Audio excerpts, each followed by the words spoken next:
सोहम सोहम सोहम सोहम सोहम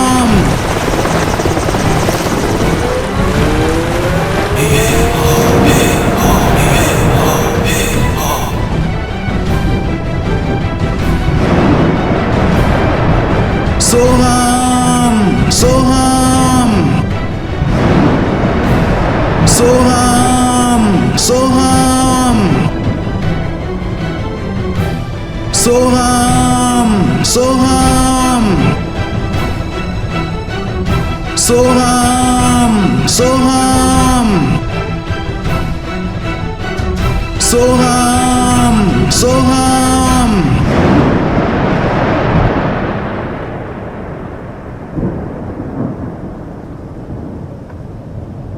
ये कहानी दिल्ली के एक बहुत ही प्यारे और हसीन डॉक्टर जोड़ी की है जिनका नाम सोहम और सायरा था। सोहम और सायरा एक दूसरे को उतना ही प्यार करते थे जितना कि वो अपने डॉक्टरी के प्रोफेशन से प्यार करते थे। उनके प्यार और एक दूसरे के विश्वास की चर्चा पूरे समानता हॉस्पिटल में हुआ करती थी। वो पेशेंट को एक फैमिली मेंबर्स की तरह ट्रीट करते थे। सब कुछ बहुत ही अच्छा चल रहा था कि एक दिन दोनों की लाइफ में एक बड़ा झटका आता है। वो दोनों न्यूज टीवी पर देख रहे होते हैं। उनके पास के ही शहर से सटी हुई पहाड़ी के इलाके में भयंकर बाढ़ की स्थिति हो गई थी, जिसमें पहाड़ों पर बसे गांवों में भीषण तबाही मच गई थी। बहुत सारे लोग मारे गए और न जाने कितने घायल हो गए। वहां पहाड़ पे लोगों की मदद करने के लिए डॉक्टरों की भी कोई सेवा सुविधा उपलब्ध नहीं थी। सायरा और सोहम भी ये न्यूज देख रहे थे कि तभी सायरा सोहम से, सोहम मैंने एकदम डिसाइड कर लिया है, मैं तुरंत ही उस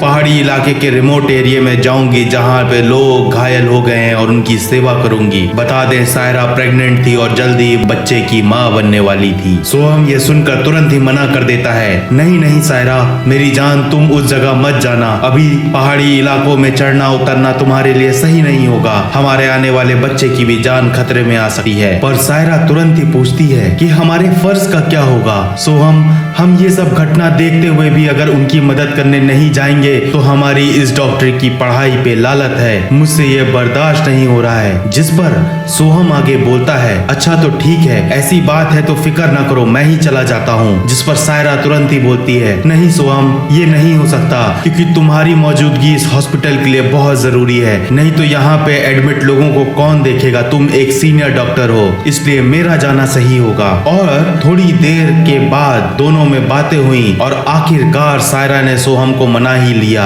और अगली सुबह सायरा बस से सीधे उस पहाड़ी इलाके की ओर निकल जाती है जो बाढ़ और तूफान में फंस गया था।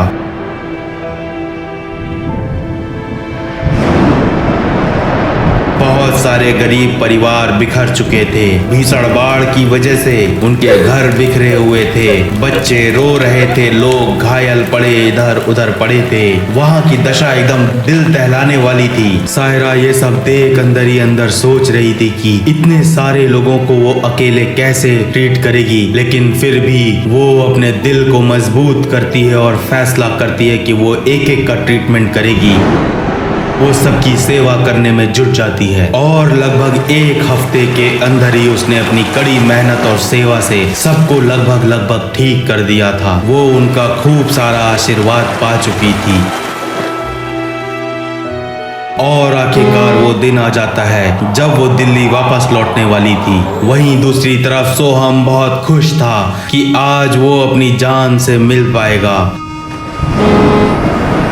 तभी एक बहुत ही झकझोर देने वाला हादसा होता है। सायरा की बस रास्ते में ही भारी बारिश की वजह से कंट्रोल खो देती है और बगल में ही नदी में फिसल जाती है। पूरी की पूरी बस नदी के अंदर समा जाती है।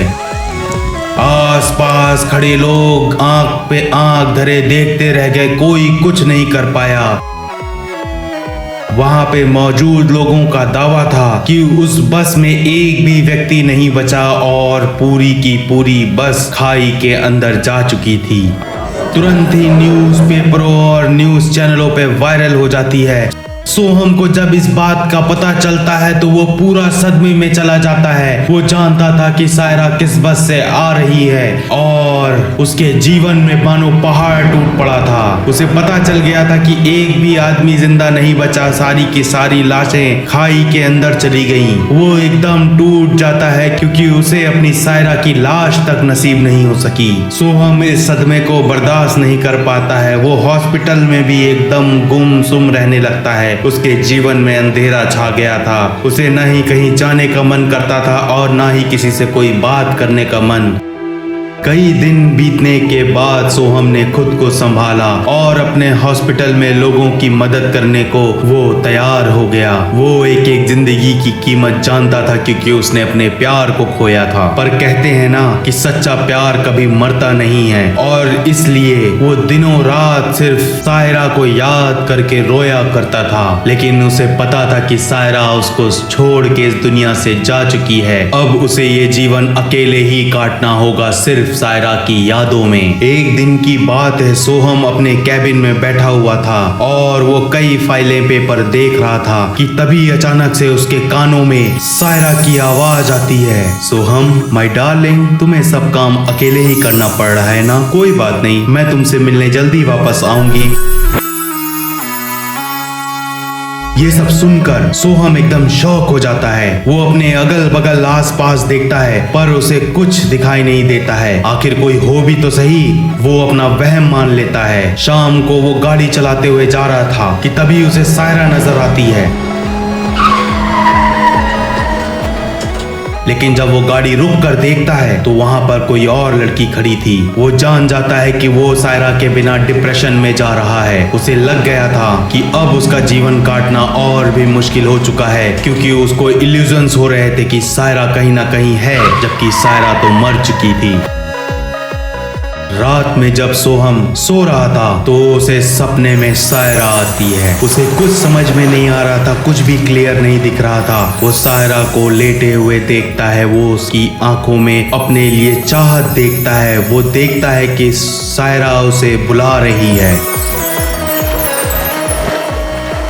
सोहम अपने एक दोस्त से ये सब घटना बताता है, जिस पर उसका दोस्त बोलता है कि तुम सायरा को बहुत प्यार करते थे सोहम, इसलिए वो तुम्हें दिनों रात याद आती है और तुम उसके बारे में और सोचते रहोगे तो तुम मेंटली डिस्टर्ब हो सकते हो। वो डॉक्टर सोहम को कहता है कि तुम पागल होने की कोशिश कर रहे हो और अगर तुमने ये सब ख्याल नहीं छोड़े तो जल्दी तुम मेंटली रिटार्ड हो जाओगे।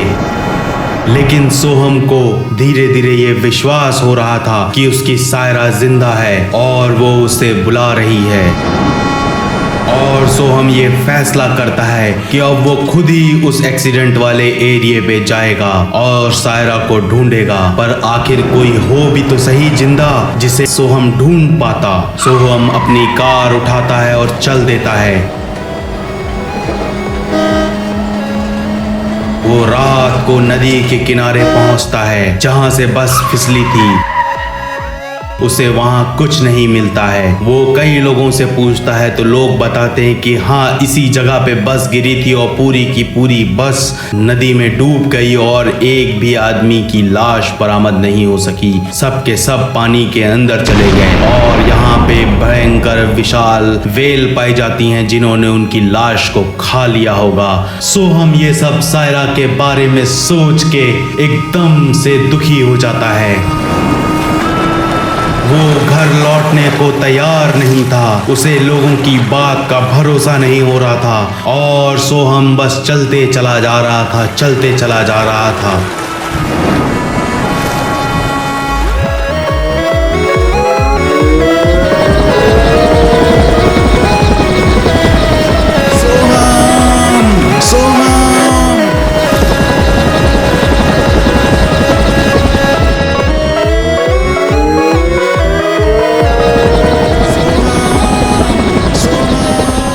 पेड़ों के बीच से जंगल की ओर पहुंचने लगता है और जैसे जैसे वो बढ़ता जा रहा था उसे लग रहा था कि उसकी सायरा बुला रही है। उसकी सायरा उसको आवाज दे रही है। उसे बार बार सायरा की आवाज परछाई दिखाई देती है। वो रुकने का मानो नाम ही नहीं ले रहा था।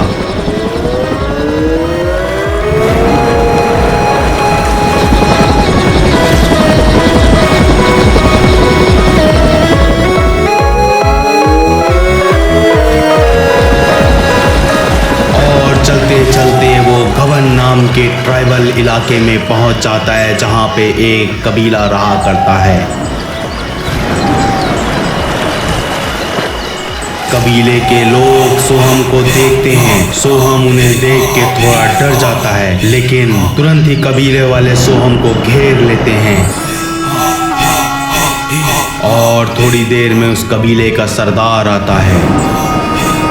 वो सोहम से कहता है, हम जानते थे कि तुम जरूर आओगे। सरदार तुरंत ही सोहम को एक फोटो दिखाता है। सोहम की मानो सांसें रुक गई। वो उन लोगों से पूछता है कि मेरी बीवी कहाँ है, मेरी बीवी कहाँ है, लेकिन सब शांत खड़े थे। तभी पीछे से चिल्लाते हुए एक औरत आती है, सोहम सोहम सोहम सोहम सोहम सोहम सोहम सोहम सोहम सोहम। सोहम को अपनी आंखों पे भरोसा नहीं हो रहा था। वो जिन आवाजों को अभी तक कानों में बिना महसूस किए सुन रहा था, आवाज उसको उस जंगल से आती है। वो दौड़ते हुए जाता है तो वो देखता है कि उसकी सायरा दूसरी तरफ से दौड़ते हुए चली आ रही है। उसकी सायरा जिंदा थी। सोहम एकदम भावुक होते हुए सायरा से कहता है, सायरा मैंने तुम्हारा कितना इंतजार किया। तुम्हें पता है मेरे लिए एक एक पल मौत के समान था तुम्हारे बिना। मैं कैसे जिया हूँ तुम्हारे बिना। जिस पर सायरा कहती है, तुम्हें पता है सोहम, मेरी बस नदी में पलट गई थी। सारे के सारे लोग मारे गए। मैं बहती हुई नदी के साथ चली गई और मेरी याददाश्त चली गई थी। इन कबीले वालों ने मुझे अपने पास रख के मेरी सेवा करी और आज मैं इन्हीं की बदौलत जिंदा हूँ और मेरी याददाश्त लौटी। सोहम, मैं अपने घर का पता तक भूल चुकी हूँ। सोहम, मेरी जिंदगी और सांसों में अगर कोई नाम रुका है तो वो सिर्फ तुम्हारा है। सोहम, सिर्फ तुम्हारा। सोहम पूछता है कि आखिर हमारे बच्चे का क्या हुआ सायरा। जिस पर सायरा सोहम को एक झोपड़ी की ओर इशारा करती है। सोहम भागते हुए जाता है और झोपड़ी के अंदर अपने ही बच्चे को देखकर सोहम की खुशी का ठिकाना नहीं था। उसने जान लिया कि ऊपर वाला उनकी मदद जरूर करता है जो दूसरों की मदद के लिए आगे बढ़ते हैं। सोहम, सायरा और उनका बच्चा जिसका नाम सोयारा रखा गया था, वो तीनों के तीनों दिल्ली लौट जाते हैं। दोस्तों, कैसी लगी ये स्टोरी हमें लिख के जरूर बताइएगा और भी ऐसे पार्ट देखने के लिए सिल्वर मस्ती टीवी को सब्सक्राइब करना मत भूलिएगा। God bless you.